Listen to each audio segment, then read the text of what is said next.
Hello నమస్తే, welcome to ANN Telugu. నేను మీ అనిల్. తెలంగాణలో వర్షాలు దంచి కొడుతున్నాయి. గత 3 రోజులుగా ఎడతెరిపి లేకుండా కురుస్తున్నటువంటి భారీ వర్షాలకు తెలంగాణలోని పలు జిల్లాల్లో అతలాకుతలమైన చెప్పుకోవాలి. పలు గ్రామాలు కావచ్చు, నగరాలు కావచ్చు, ఆయా జిల్లాలో ఉన్నటువంటి చాలా వరకు గ్రామాలన్నీ కూడా ప్రస్తుతం నీట మునిగాయని చెప్పుకోవాలి. బంగాళాఖాతంలో ఏర్పడినటువంటి వాయుగుండం అది తీవ్ర రూపం దాల్చింది. అటు తీవ్ర రూపం దాల్చడంతో ఇటు నైరుతి ఋతుపవనాలు కూడా చురుగ్గా కదులుతున్నాయి. ఈ నేపథ్యంలోనే తెలంగాణ వ్యాప్తంగా పలు జిల్లాల్లో వర్షాలు మాత్రం దంచి కొడుతున్నాయి. ఇప్పటికే వాతావరణ శాఖ హెచ్చరించింది, అటు ప్రభుత్వాన్ని అలర్ట్ చేసింది, అదేవిధంగా అధికారులను కూడా అలర్ట్ చేయడం జరిగింది. ఆయా జిల్లాల కలెక్టర్లు కూడా అలర్ట్ చేయడం జరిగింది. లోతట్టు ప్రాంతాల ప్రజలని సురక్షితంగా ప్రాంతాలకు తీసుకోవాలని చెప్పేసి ఇప్పటికే అధికారులకు ప్రభుత్వం అదేవిధంగా వాతావరణ శాఖ హెచ్చరించింది. ఇప్పటికే తెలంగాణలోని పలు జిల్లాల్లో అటు రెడ్ అలర్ట్ ప్రకటించింది, అదేవిధంగా ఆరెంజ్ అలర్ట్ ప్రకటించింది. సో అంటే ఎక్కడెక్కడైతే డేంజర్ బెల్ట్స్ ఉన్నాయో ఆయా ప్రాంతాల్లో రెడ్ అలర్ట్ ప్రకటించింది, అదేవిధంగా ఆరెంజ్ అలర్ట్ ఇలా ప్రకటించిపోయింది. అయితే తెలంగాణ రాష్ట్ర రాజధాని హైదరాబాద్లో మాత్రం ఆరెంజ్ అలర్ట్ ప్రకటించినప్పటికీ ఇక్కడ రెడ్ అలర్ట్ రేంజ్లో వర్షాలు అయితే తీవ్రంగా కొడుతున్నాయి.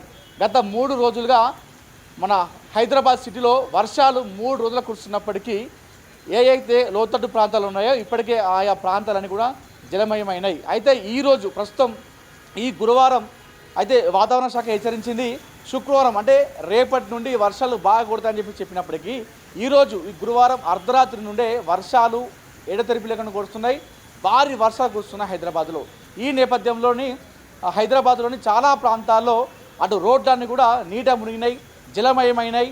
చాలా ప్రాంతాల్లో కూడా ట్రాఫిక్ అనేది 5-6 కిలోమీటర్ల మేర నిలిచిపోయింది. ఒక ప్రాంతం నుండి మరొక ప్రాంతానికి వెళ్ళడానికి సుమారు 1 గంట నుండి 2 గంటల వరకు సమయం కూడా పడతా ఉంది. ప్రస్తుతం ఉన్నటువంటి నేపథ్యం చూసుకుంటే హైదరాబాద్లో ఇప్పుడు చూసుకున్నట్టయితే చాలా ప్రాంతాలు కూడా జలమయమైనాయి, చాలా ప్రాంతాలు నీట మునిగినాయని చెప్పుకోవాలి. అయితే హైదరాబాద్ వచ్చేసి ఆరెంజ్ అలర్ట్ ప్రకటించింది వాతావరణ శాఖ. అంటే ఆరెంజ్ అలర్ట్ అంటే రెడ్ అలర్ట్ కంటే నార్మల్ అని చెప్పుకోవాలి. కానీ హైదరాబాద్లో ప్రస్తుతం చూసుకుంటే రెడ్ అలర్ట్ లాగా వర్షాలు కొడుతున్నాయి, డేంజర్ బెల్ట్స్ అని చెప్పుకోవాలి ప్రస్తుతం హైదరాబాద్లో.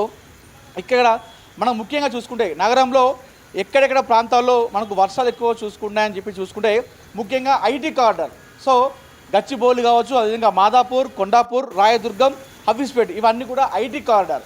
ఈ ఐటీ కారిడార్లో ప్రస్తుతం వర్షం అనేది కుండా పోత కురుస్తామని చెప్పుకోవాలి. అదేవిధంగా ప్రధాన నగరాల్లో చూసుకుంటే హైదరాబాద్లో జూబ్లీ హిల్స్, బంజారా హిల్స్, అదేవిధంగా పంజాగుట్ట, అమీర్పేట్, ఖైరతాబాద్ ఈ ప్రాంతాల్లో కూడా వర్షాలు ఎడతెరిపి లేకుండా కురుస్తున్నాయి, అదేవిధంగా భారీ వర్షాలు కురుస్తున్నాయి. దాంతోపాటుగా కూకట్పల్లి, మియాపూర్, సికింద్రాబాద్, మల్కజ్గిరి, మేడిపల్లి, షేలింగంపల్లి ఈ ప్రాంతాలను కూడా ముఖ్యంగా చూసుకుంటే ఐటీ కారిడార్ ఇందాక మనం చెప్పినట్టుగా గచ్చిబౌలి, మాదాపూర్, కొండాపూర్, రాయదుర్గం, హఫీజ్పేట్తో పాటుగా ప్రధాన నగరాలు చూసుకున్నట్టయితే జూబ్లీ హిల్స్, బంజారా హిల్స్, పంజాగుట్ట, అమీర్పేట్, ఖైరతాబాద్, కూకట్పల్లి, మియాపూర్, సికింద్రాబాద్, మల్కజ్గిరి, మేడిపల్లి ఈ నగరంలోని మెయిన్ ప్రాంతాల్లోనే ఈ వర్షాలు అనేది చాలా భారీ వర్షం కొడుతుందని చెప్పుకోవాలి.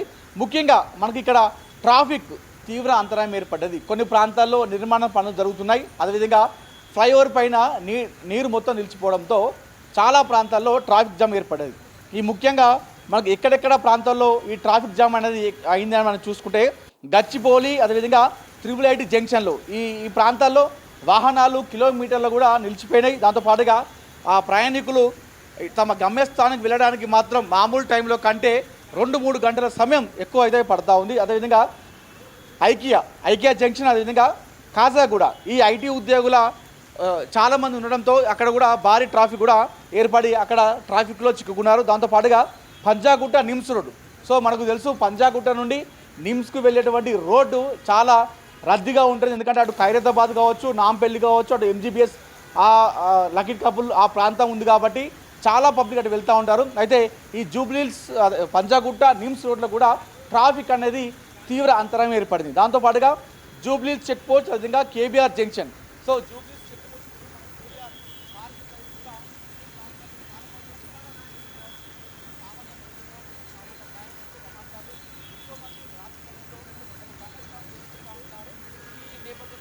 అటు జూబ్లీహిల్స్ చెక్ పోస్ట్ నుండి కేబీఆర్ జంక్షన్ వైపు కూడా ఈ ఏదైతే స్టీల్ ఫ్లేవర్ ఉందో అక్కడ తవ్వకాలు జరుగుతూ ఉన్నాయి. దానివల్ల కూడా తీవ్ర ట్రాఫిక్ అంతరాయం కూడా ఏర్పడింది. అదేవిధంగా చూసుకుంటే చాదర్ఘాట్, అదేవిధంగా బైబిల్ హౌస్. సో చాదర్ఘాట్ తెలుసు, మన మలక్పేట నుండి ఎంజీబీఎస్ వెళ్ళేటువంటి రోడ్డు చాదర్ఘాట్.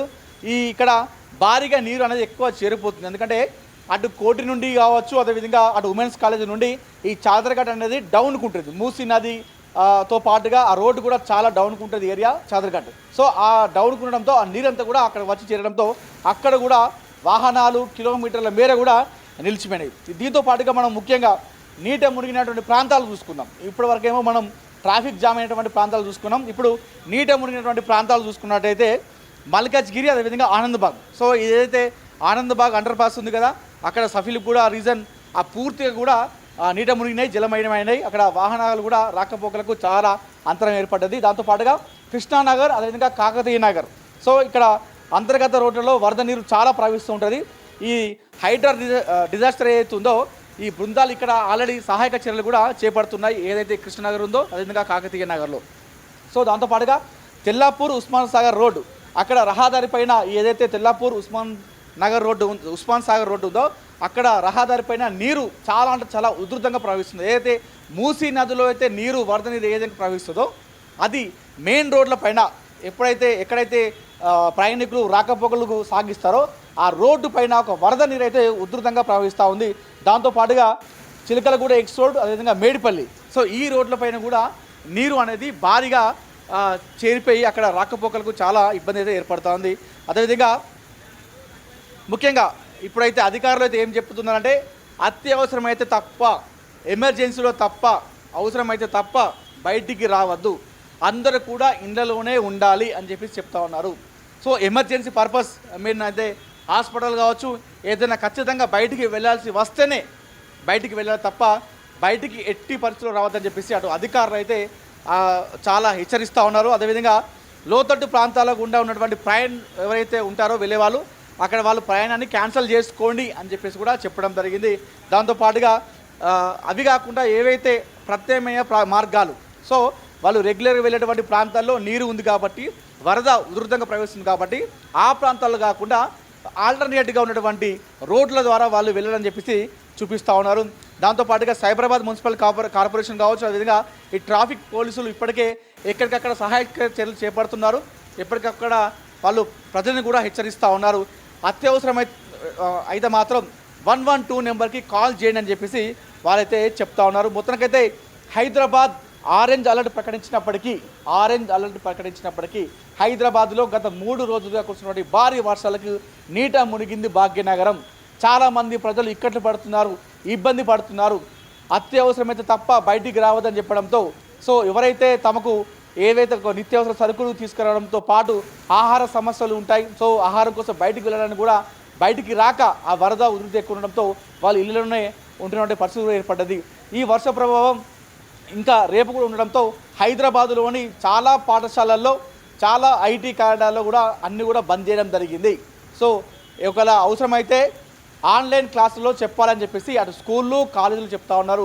ఐటీ ఆఫీసులు కూడా బంద్ చేయడం జరిగింది. సో రేపు అందరూ కూడా ఐటీలలో ఎవరైతే చేస్తారో అటు మాదాపూర్, గచ్చిబౌలి, అదేవిధంగా అటు మియాపూర్, ఆఫీస్పేట్ ప్రాంతాల్లో ఉన్నటువంటి అక్కడైతే ఎవరైతే ఐటీ ఉద్యోగులు ఉంటారో వాళ్ళందరూ కూడా అటు వెళ్ళడానికి ఆప్షన్ లేదు.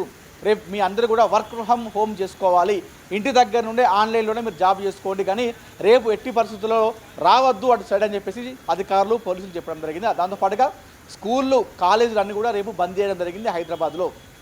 ఈ వర్ష ప్రభావం రేపు కూడా కంటిన్యూ అయ్యే అవకాశం ఉంది. ప్రస్తుతం ఇది మిడ్-నైట్, ప్రస్తుతం మన గురువారం, ఇది అర్ధరాత్రి, ఇప్పుడు 11 కావస్తూ ఉంది. ఇప్పుడు కూడా భారీ వర్షం కొడుతూ ఉంది. చాలామంది ప్రాంతాలకు తమ గమ్యస్థానాలు చేరుకున్న వాళ్ళందరూ కూడా అక్కడే రోడ్లపైనే ఆగిపోయారు. సో ట్రాఫిక్ పోలీసులు ఎంత రిస్క్ చేసినప్పటికి కూడా ఆ వరద ఉధృతి ఎక్కువ ఉండడంతో, ట్రాఫిక్ ఎక్కువ ఉండడంతో సో వారితో కావట్లేదు. అయితే తమ గమ్యస్థానాలు చేరుకోవడానికి జనాలు అయితే చాలా ఇబ్బంది పడుతున్నారు. హైదరాబాద్లో 5-6 కిలోమీటర్ల మేర ట్రాఫిక్ జామ్ నిలిచిపోయింది. ఒక 10 నిమిషాల జర్నీ వెళ్ళేటువంటి ప్రాంతాలు కూడా ప్రస్తుతం 2-3 గంటల సమయం పడుతుంది తమ గమ్యస్థానం చేరుకోవాలని అర్థం చేసుకోండి. హైదరాబాద్లో ఏ రేంజ్లో వర్షాలు కొడుతున్నాయో అనేది కూడా మనం చూసుకోవచ్చు. ఆరెంజ్ అలర్ట్ ప్రకటించింది. ఇప్పటికే తెలంగాణలో చాలా ప్రాంతాల్లో ఆరెంజ్ అలర్ట్, అదేవిధంగా రెడ్ అలర్ట్ ప్రకటించాయి. ఈ ఆరెంజ్ అలర్ట్లో హైదరాబాద్ కూడా ఉంది, రంగారెడ్డి కూడా ఉంది. అయితే హైదరాబాద్లో మాత్రం రెడ్ అలర్ట్ అంటే డేంజర్ బెల్స్ ఉన్నట్టుగా అయితే మనకు కనిపిస్తూ ఉన్నది. సో దయచేసి మనం కూడా హెచ్చరిస్తూ ఉన్నాం, ఏదైనా తరపున కూడా మనం సలహా ఇస్తున్నాం. వాస్తవానికి కూడా ఇలాంటి వర్షంలో మనం బయటికి వెళ్ళి రిస్క్ పడడం కంటే సో మనం ఏదైతే అధికారులు చెప్తా ఉన్నారో ఎమర్జెన్సీ పర్పస్లో తప్పితే మిగతా టైంలో బయటికి రావద్దనేటువంటి దాన్ని పాటించాలి. సో ఖచ్చితంగా ఏదైనా ఉంటే వాళ్ళకు 112 నెంబర్కి కాల్ చేస్తే వాళ్ళు కూడా ఏదో ఒక రకంగా సహాయం చేస్తారు. కాబట్టి ఈ టైంలో ఇలాంటి రిస్క్ చేయవద్దు. ముఖ్యంగా వృద్ధులు కావచ్చు, చిన్న పిల్లలు కావచ్చు, అదేవిధంగా చాలామంది మహిళలు బయటికి వెళ్తున్నప్పుడు అక్కడ మాన్యువల్స్ ఉండేటువంటి అవకాశం ఉంది. సో ఈ రహదారుల పైన ఎవరైతే ఈ బైక్ల మీద వెళ్తారో, ఈ టూ వీలర్ మీద వెళ్తారో వాళ్ళందరూ కూడా ఇది చాలా రిస్క్ అని చెప్పుకోవాలి. అదేవిధంగా పాదాచారులకు కూడా ఈ మాన్యువల్స్ అన్నది చాలా రిస్క్ అని చెప్పుకోవాలి. సో ఆ వరద ఉధృతిలో మనకు ఎక్కడ మాన్యువల్స్ ఉన్నాయో తెలియదు. గతంలో మనం చూసిన హైదరాబాద్లో ఎంతోమంది మాన్యువల్స్లో పడి చనిపోయిన వారు ఉన్నారు. సో ఈ నేపథ్యంలో అటు అధికారులు అయితే హెచ్చరిస్తున్నారు, దాంతోపాటుగా పోలీసులు కూడా బయటికి రావద్దని చెప్పేసి వాళ్ళు అయితే హెచ్చరిస్తూ ఉన్నారు. సో ఎక్కడైతే ట్రాఫిక్ ఏర్పడి ఉంటుందో ఆ రోడ్లు కాకుండా ఇతర రోడ్లలో మీరు మీ గమ్యస్థానం చేరుకోండి, ఇబ్బందులు పడొద్దు అని చెప్పేసి అయితే అటు పోలీసులు కూడా చెప్తా ఉన్నారు. సరే ఏది ఏమైనప్పుడు కూడా ప్రస్తుతం హైదరాబాద్లోని చాలా ప్రాంతాలు కూడా లోతట్టు ప్రాంతాలన్నీ కూడా జలమయమైనవి. అదేవిధంగా మెయిన్ రోడ్లు కూడా ఏదైతే ఫ్లైఓవర్స్ ఉంటాయో ఆ ఫ్లైఓవర్స్ పైన కూడా నీరు ఉధృతి అనేది బాగా ఉండడంతో ఆ ఫ్లైఓవర్ల పైన కూడా ట్రాఫిక్ జామ్ ఏర్పడ్డది. అయితే పోలీసులకు చాలా ఇబ్బంది ఏర్పడ్డది. దాంతోపాటుగా ఈ సామాన్య ప్రజలకు, వాహనదారులకు కూడా చాలా ఇబ్బందులు పడ్డాయని చెప్పుకోవాలి. సో ఏదైతే హైదరాబాద్లో వాతావరణ శాఖ రేపు అని చెప్పేసి హెచ్చరించింది, అంటే శుక్రవారం 31 తారీఖు నాడు చాలా వర్షం కొడుతుందని చెప్పేసి హెచ్చరించింది. కానీ ఈరోజు రాత్రి నుండే ఆ వర్ష ప్రభావం అనేది చాలా ఎక్కువ కనిపిస్తూ ఉంది. కాబట్టి ప్రజలు